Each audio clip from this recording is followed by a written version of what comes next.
This content is intended for adult audiences and is for educational and entertainment purposes only. It is not intended for viewers under 18 without parental supervision and may contain harsh or graphic language, sensitive topics, and disturbing imagery. Viewers' discretion is strongly advised. So, this is just us being nosy, reporting live from somebody else's business. We did the research so you don't have to. We hope this finds you well. Let us begin. My boy lollipop, you made my heart go giddy up. Before Marley, before dancehall, before reggae even had a name, there was a teenage girl from Clarendon with a high-pitched voice and a polka dot dress. Her name was Millie Small, and she gave the world Jamaica's first international pop hit, My Boy Lollipop. Born in 1947, Millie grew up on a sugar plantation. She won a local talent show at age 12, which caught the attention of producers in Kingston. And she was eventually flown to London by Island Records founder Chris Blackwell, who saw her as his first big star. In 1964, My Boy Lollipop hit number 1 in the UK, number 2 in the US, and sold over 7 million copies worldwide.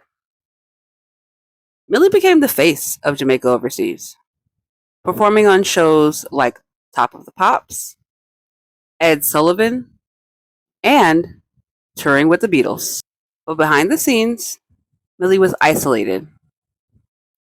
She signed away all of her royalties. She lived on a weekly allowance and was tightly managed. Her image, her money, her voice, all of it was controlled. Now, despite opening the door for ska and reggae, Millie was never truly honored in Jamaica in her lifetime. She had no follow-up hits, no state recognition, no proper place in the culture she had helped export to the world. To many, she just became a quirky footnote. Some would even disrespectfully call her a one-hit wonder. Over time, Millie disappeared from the spotlight. She reportedly had a child, lived in modest housing, and by the time of her death in 2020, she left behind no estate, no riches, just memories and a song the world still hums today. Let's be real, Millie was exploited. She was a teenager in a white industry, pushed as a novelty act, never allowed to evolve as an artist. She didn't just vanish, she was erased. This case isn't about a crime. It's about cultural erasure, about artistic theft, and about how easy it is for Black women to be used and forgotten, even when they change the game. Millicent Dolly Mae Small was born on the 6th of October, 1947, in Clarendon, Jamaica. As the daughter of a sugar plantation overseer, she was one of 13 children. She had 7 brothers and 5 sisters. At 12 years old, in 1959, she won a talent show, which propelled her into local spotlight. Which is amazing, right? Ooh. And in 1963, at just 17, after 4 years of building her popularity, Chris Blackwell was convinced of her potential and became her manager and legal guardian. We'll get to that in a minute. In late 1963, he took her to Forest Hill, London, for intense training in dancing and diction.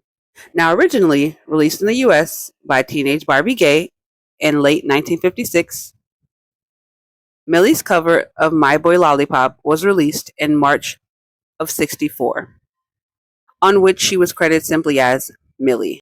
But it was a huge international hit, making her Jamaica's first international star at just 17.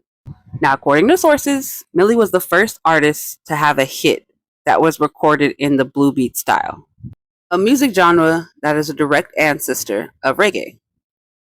She was billed as the Blue Beat Girl on the singles label in the US, touring in Britain, and appeared frequently on British television, all before she collapsed from exhaustion and food poisoning.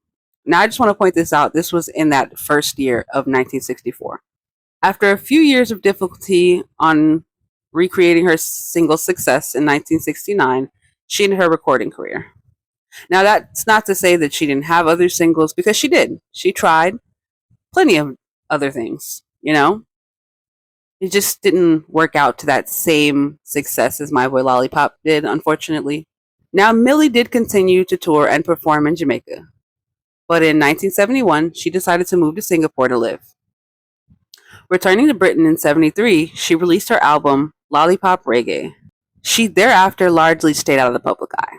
In 1984, she had a daughter, Jay Lee, who later studied art and music and is currently a singer-songwriter. In 1987, during a rare interview with Thames News, it was revealed that Small was penniless and had taken to live into a hostel with her toddler daughter, Jaylee. Millie's little daughter Jonah is her lollipop these days. The spring of 1964, when she shot to world fame with that record, seems a long way off. A second hit never came. Years of touring followed, and before long Millie was penniless, sleeping rough in London and eventually ending up in a hostel. But she bubbled then, and she bubbles now. Millie doesn't even acknowledge she's had some bad times, and there's certainly no bitterness. In November of 1987, she made a rare public appearance in Jamaica to receive a Medal of Appreciation from then Prime Minister Edward Seaga. 40 years after the release of My Boy Lollipop, in a rare interview in 2016, Millie stated that she had not received any royalties for this single. Now, here's why I interject with my opinion. As I can see why people were so easily moved against Blackwell. And this is talking in regards to Bob Marley and his estate. As to what happened to Millie in her tragic case, I completely understand why people could believe that he may not have the best intentions for the Marley estate, right? And eventually, I'm glad that Blackwell was made to honor the Marley family and estate accordingly. I just simply wish that Millie and her daughter were given some of that same love, not just words of endearment after she had passed. As he was her legal guardian upon her signing that deal at 17, as I see it, he gave her a raw deal, and she died without getting her true credits. I'm not saying that she didn't receive some awards and accreditation later, but none of it was really. Not having her royalties or access to any of that income that came in from that, you can see how that might devastate somebody and eventually lead to, a tragic ending. She did die of cardiac issues or issues with her heart. But we're not here to assign blame, but to simply celebrate the life and talent of Jamaica's first international star, Millie Small. May she rest in love. We want to thank you for listening and watching to Jamaican Case Files. Remember to subscribe to stay tuned to more hidden truths. Until next time, stay woke, stay safe, peace.